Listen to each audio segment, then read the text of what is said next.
माननीय प्रधानमंत्री श्री नरेंद्र मोदी जी के नेतृत्व में हमारा फाइनेंस मिनिस्टर श्री निर्मला सीतारमण जी ने 24 का फाइनेंस बजट रखते हुए इस देश के युवा के लिए, इस देश को आगे बढ़ाने के लिए, स्किल डेवलपमेंट के लिए, अनएम्प्लॉयमेंट को दूर करने के लिए मोर ट्रांसपेरेंसी के साथ ये बजट को लाया है।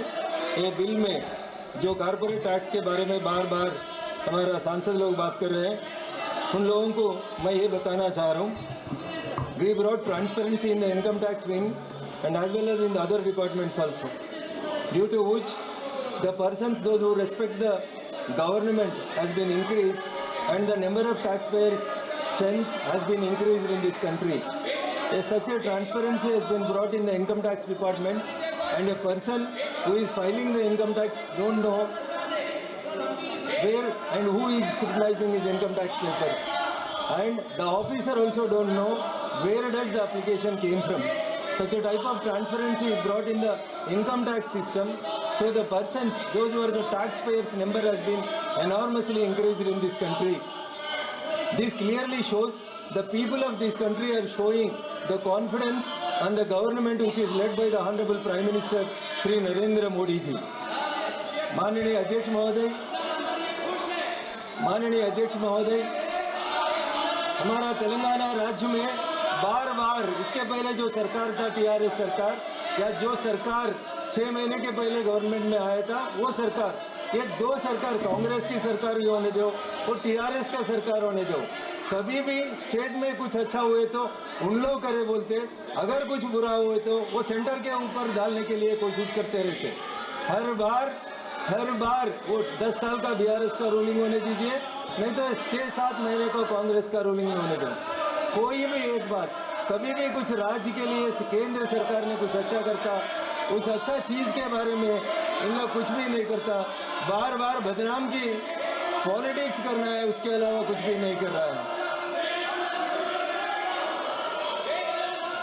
अध्यक्ष महोदय, तेलंगाना में 28 crores 88 lakhs 11,000 rupees public money has been spent by the then government, TRS government, for 10 years, which was found fault by the CAG department, and CAG said that there is no permission for these 28 crores 88 lakh 11,000 rupees.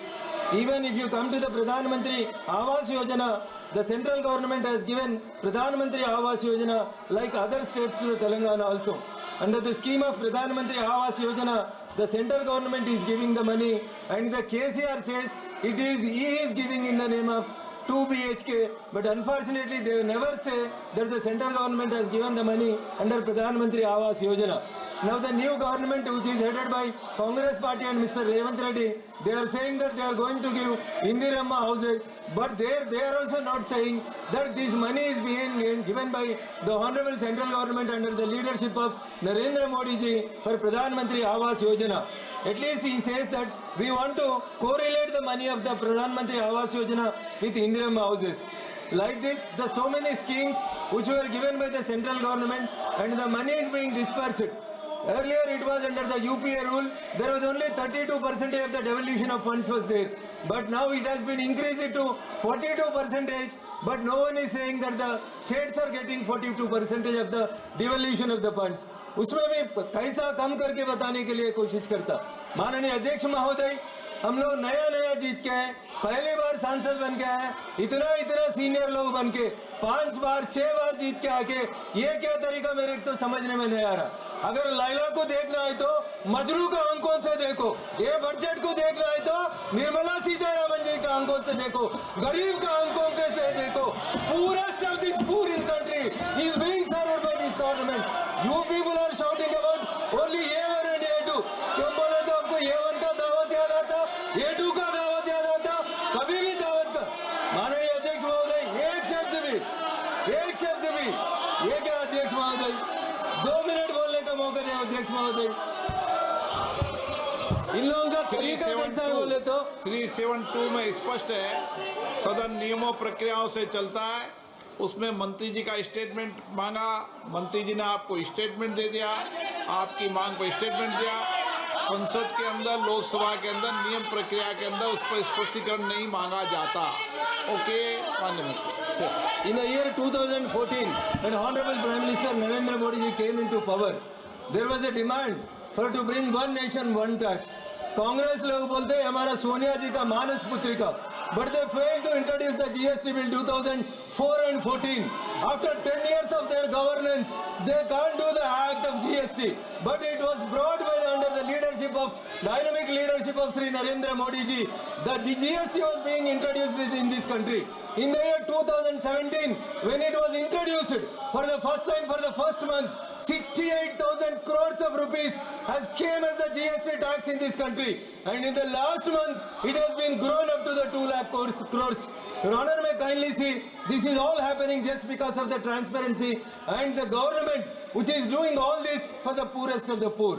But the opposition leaders, they want to always blame the government by saying one or the other thing. माननीय अध्यक्ष महोदय, मैं एक ही शब्द बोल के बोलना चाहते हैं पप्पू यादव जी। अध्यक्ष महोदय, मैं एक ही बात बोल के मैं कंक्लूड करना चाहता हूँ। अगर 2024 का बजट को अगर सही तरीका से देखना है तो वो देखना है तो तेलुगु में कहावत है, अगर लैला को देखना है तो मजनू का आंखों से देखना है।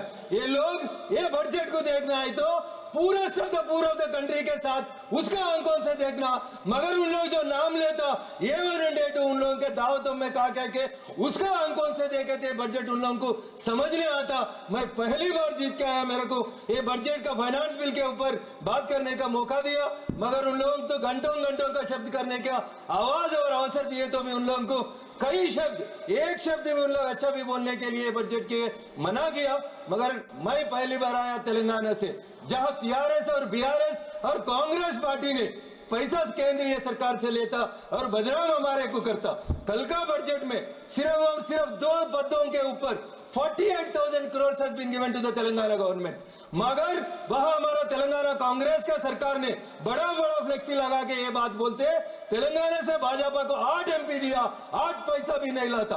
वो 7वीं क्लास पढ़ा, 5वीं क्लास पढ़ा, हमारा सीएम क्या पढ़ा मैं नहीं बोल सकता, मगर जो आदमी जो बजट को सही तरीका से नहीं देख सकते उसको मैं क्या बोल सकता हूँ। सर, निर्मला सीतारामन जी ने कश्मीर से लेकर कन्याकुमारी तक हर कंट्री में हर जो स्टेट है, हर स्टेट को इक्वल अपॉर्चुनिटी देके आगे बढ़ाने के लिए जो फाइनेंस बिल लगाया, फाइनेंस बजट लगाया, मैं इसको समर्थन देते हैं। मेरे को अवकाश दिया माननीय अध्यक्ष जी, मैं आपको बहुत बहुत बधाई देते विराम लेता हूँ। धन्यवाद।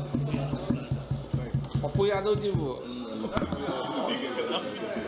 ఇప్పుడు ఆపరేషన్ లేకుండానే మోకాళ్లకు ప్లాస్మా ట్రీట్మెంట్, మీ ఆర్థోపెడిక్ సమస్యలన్నిటికీ రోబోటిక్ టెక్నాలజీ ద్వారా తక్కువ ఖర్చుతో శాశ్వత పరిష్కారం, ఫ్రీ కన్సల్టేషన్, ప్రతి ట్రీట్మెంట్ పై 20% డిస్కౌంట్. ఈ ఆఫర్ కొద్ది రోజులు మాత్రమే, త్వరపడండి. V9 hospitals 9281465842.